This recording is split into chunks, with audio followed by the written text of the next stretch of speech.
The key inflation gauge, the PCE price index, rising in line with expectations last Friday.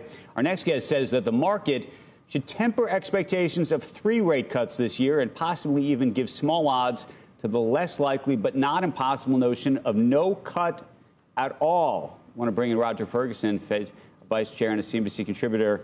Let's go straight to the idea of no cut at all. What do you think the true odds of no cut at all are, Roger? Because the market does not have that baked into their cake. Well, look, right now I think the true odds are low, call it 10 to 15%, but not zero. And the reason is that inflation has, for a couple of months, remained a little higher than one might have hoped. I'd describe it as firmer. Chair Powell over the weekend, having seen the incoming data, was clear that the 3-cut dot plot is conditional on the data playing out as expected. And so I think right now it's really much a wait and see. Right. The Fed's in no rush to cut.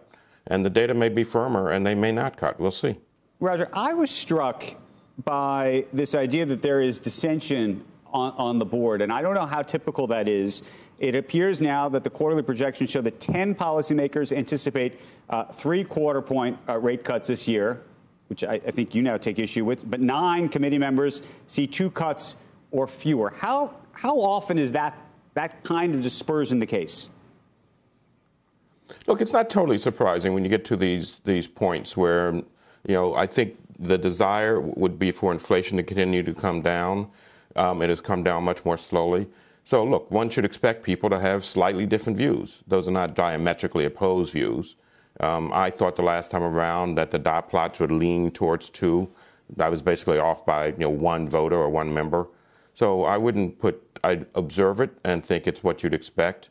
And it depends it shows how sort of muddled the data are right now, and it's not giving the clearest possible signal because we've had a couple of months where it's been slightly firmer than one would have hoped. We're not that far from zero. I mean, when you get down to some people were saying 1. I don't even know what that does. But 1 or 2 is not that different than 0. Let me just ask you a question though. We must be. You think we are restrictive right now? Because if we're not restrictive right now, and if inflation continues to be a problem and we're actually not restrictive, it could be a hike eventually, not just no cut, couldn't it? Or you figure we definitely are restrictive, so this will work where we are right now? Look, Joe, I think we are restrictive, but everyone is scratching their heads just a little bit with how firm the economy has been in the face of what we thought was restrictive policy. There's a little bit of a technical debate as to why not so-called neutral or the R star has moved up, i.e. it takes, we're not as restrictive as we thought. So it is fundamentally a big question right now. I think it's highly unlikely that we'll see an increase. As I said, put 10 to 15 odds on sort of no further cuts, and we stay where we are for a period of time. And so right now it's very much data dependent, and I'll have to say, the prior expectations of what it takes to be restrictive might be questioned just a little bit because the economy has been doing, very well, which is a good thing, and employment has been holding up. All of that is a good thing, but it may suggest that, I think we're in restrictive territory, not as restrictive as perhaps many, including myself, had been thinking. But if that's the case and the market doesn't appreciate this, which way? Do you expect there's going to be a come-to-Jesus moment for the market? Andrew, we've been talking about this on and off. There have been, as we would observe, several come-to-Jesus moments with the market where they really are betting, market participants are betting on, but I'd say almost hoping for the cut that would then validate, how equity markets and to some degree fixed income markets have been moving. So, yes, I do think there's a possibility of another one of those disappointing moments when the market wakes up and realizes the Fed is not moving as quickly as they had thought, not moving in the right direction from that standpoint. So, yes, I think the possibility of more market turbulence is higher as the market and the Fed I'm just curious, Roger, when you see aligned. what's happened to the stock market, even over the last couple of weeks, do you say to yourself, these people don't understand? Or do you say, actually, the economy is really strong and these earnings are really going to be strong and this makes a lot of sense to you? Unfortunately, or maybe ironically, I think all of those things are true. The economy is strong. That is a good thing. Earnings have come in, reasonably well. That's a good thing. insofar as they are expecting all that to lead to a Fed cut, that is the place where I think there's a little disconnect, or at least leading to 3 Fed cuts. So I think there's a disconnect that is existing, and that may mean that there will be some volatility, and maybe we will not see this continued movement up that we saw, in the first quarter of this year. So, perhaps a flatter market going forward with a bit more volatility as the Fed itself figures out what it's going to do, and as the market figures out with the Fed what is going to happen. Okay. Roger Ferguson, always great to see you. Thank you for your perspective this morning. I'm sure we'll talk to you very soon again. Coming up, a big boost for household wealth in the first quarter, thanks to the gains in the stock market. Robert Frank has the numbers next. And then later, the Wizards, the Washington Wizards, and the Capitals are not moving to Virginia after all. D.C. Mayor Muriel Bowser is going to join us live in the 8 o'clock hour. Squawk Box. We'll be right back.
The strong first quarter start for the markets leading to a major uptick in household wealth. Robert Frank joins us now.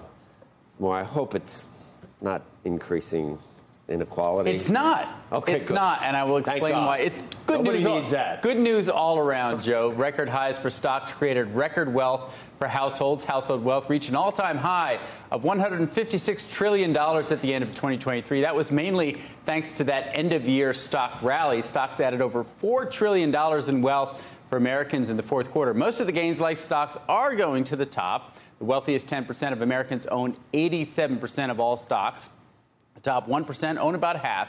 Yet since 2020, the stock market, combined with rising real estate values, have created the fastest wealth boom for just about everyone in recent history. The wealth of the middle 50 to 90%, so that's really the middle class, has increased by 45% over the past 3 years. They have added $14 trillion in wealth, about half of that coming from real estate values. Those at the top have done a little bit better, with the top 1% seeing their wealth increase by 49% since 2020. Most of their gains coming from stocks, with equities adding about $8 trillion in wealth. Now, economists say this wealth effect from stocks, where your investment gains increase consumer confidence, in what is one reason this economy and spending continues to be so strong. All right.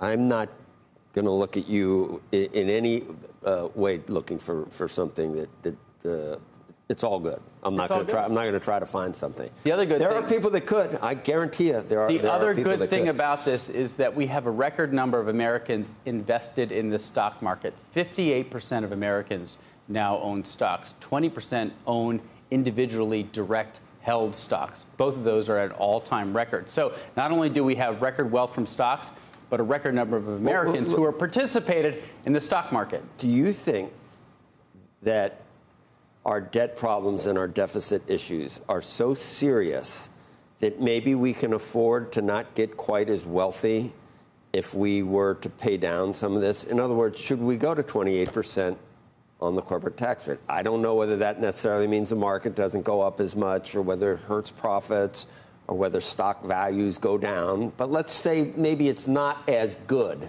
Not as much of a tailwind. Is that a good trade-off? The connection and the transmission mechanism, I would say, is that if we continue to have another strong year for stocks, we'll have rising capital gains revenue. That's good. Which will be good for because we were missing that for we were missing that year, really. Year 2022 certainly a bit last year, and if that could come back this year, we got more IPOs, we got more people selling stocks, so we're already seeing a large uptick in what will be larger capital gains revenue. And that's going to be the big decider, not just at the federal level, but also at the state level in California and New York. I guess I can't help but think of the counter to that, which is what happens if the markets go down. Absolutely. Then you have a much bigger portion of the population that feels hurt much more badly. And also, I do think, Roger Ferguson was just talking about this economy has remained so strong and defied all the expectations for why it should be weaker. And I think this wealth effect is one reason. And that's another reason, Becky, why if we do see a big downturn later this year with stock markets, that could also impact the consumer economy. Am I less observant, or are those new glasses? Those are new glasses. Wow. Very observant. Good call. I feel like I've seen those glasses. Not on the air, but I have. Not on the air. Yeah. But I've seen them. On him? Yes. In other contexts. What are you guys hanging out? It was a work function. It was a work function.